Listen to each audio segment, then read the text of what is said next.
Good morning seventh class. Welcome to your mathematics class. हम लोगों ने अपना 14 चैप्टर अच्छे से कंप्लीट कर लिया है।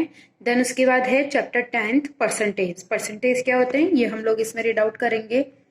The word percentage is derived from the Latin word परसेंटम।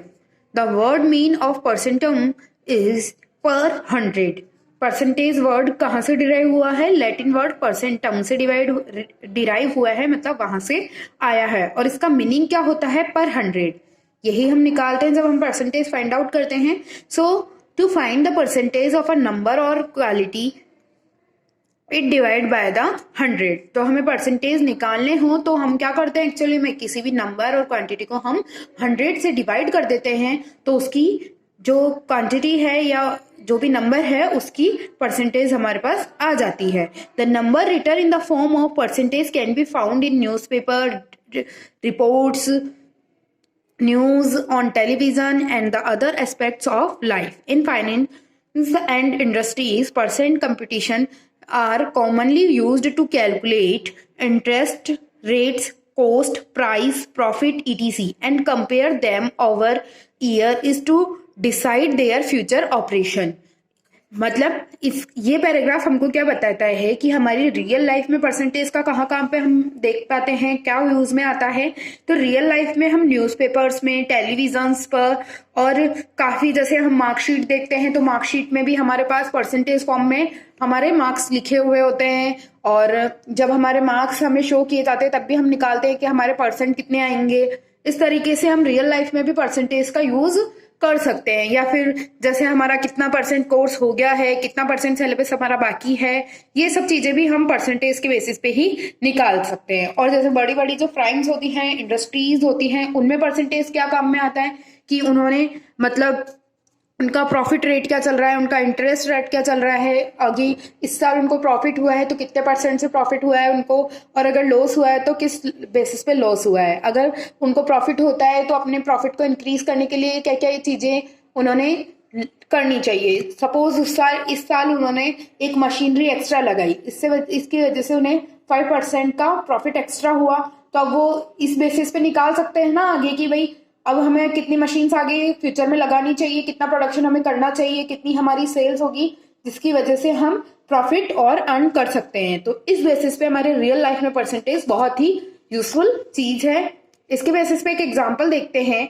Amar got 75 marks out of 100 marks in a mathematics test. Maths के टेस्ट में उसे 100 मार्क्स में से 76 मार्क्स मिले। तो 100 में से मिले ना, तो हम उन्हें डायरेक्टली लिख सकते हैं कि क्या है, 76 परसेंटेज है मैथ्स के। तो हम परसेंटेज का जो सिंबल होता है, वो परसेंटेज का जो हमारा सिंबल होता है वो क्या होता है, इस तरीके का हमारे पास सिंबल होता है, और इसे हम परसेंट कहकर रीड कर सकते हैं। The symbol stand for the 100 is 1/100। ठीक है। नेक्स्ट है आपके conversion of fraction into a percentage की परसेंटेज को हम कैसे, फ्रैक्शन को हम कैसे परसेंटेज में कन्वर्ट कर सकते हैं। All fraction can be converted into percentage. जो भी सारी फ्रैक्शंस हमारे पास होती हैं उनको हम किस में कन्वर्ट कर सकते हैं? परसेंटेज में कन्वर्ट कर सकते हैं।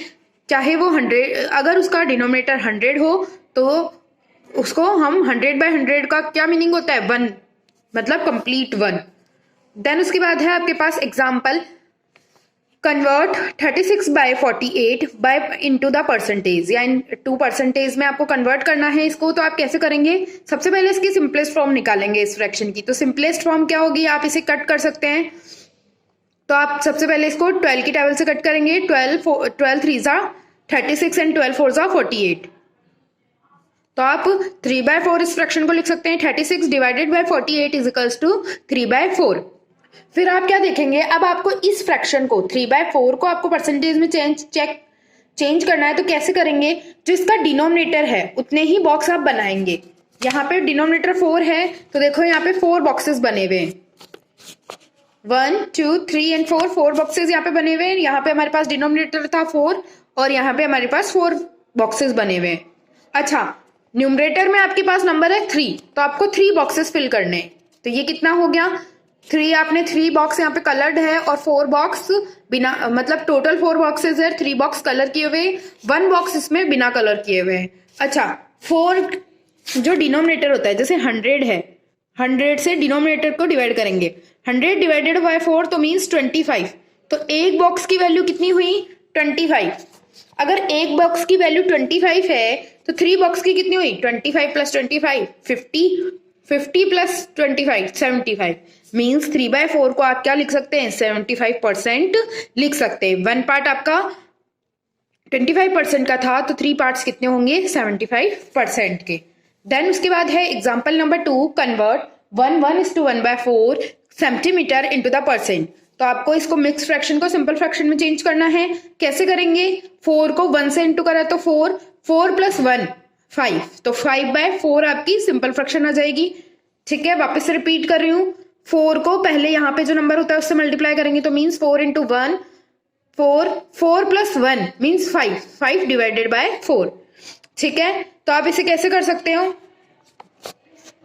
यहां पे आप 4 बॉक्स अलग से बनाएंगे क्योंकि एक तो यहां पे आपके पास न्यूमरेटर बड़ा है, न्यूमरेटर 5 है, तो न्यूमरेटर 5 है मीन्स 1 से 5 ज्यादा है, तो डिनोमिनेटर के आपने 4 बॉक्सेस बनाए, एक फिल किया मीन्स 1/4 आपने फिल किया, तो 25% आपने फिल किया, और एक तो आपके पास पहले से ही था, तो 100 plus 25 means 125।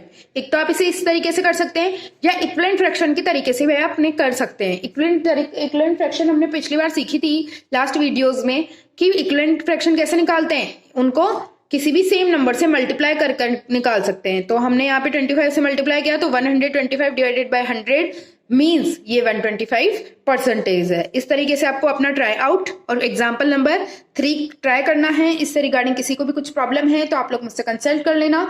Then next video में हम conversion of a decimal into a percent read out करेंगे।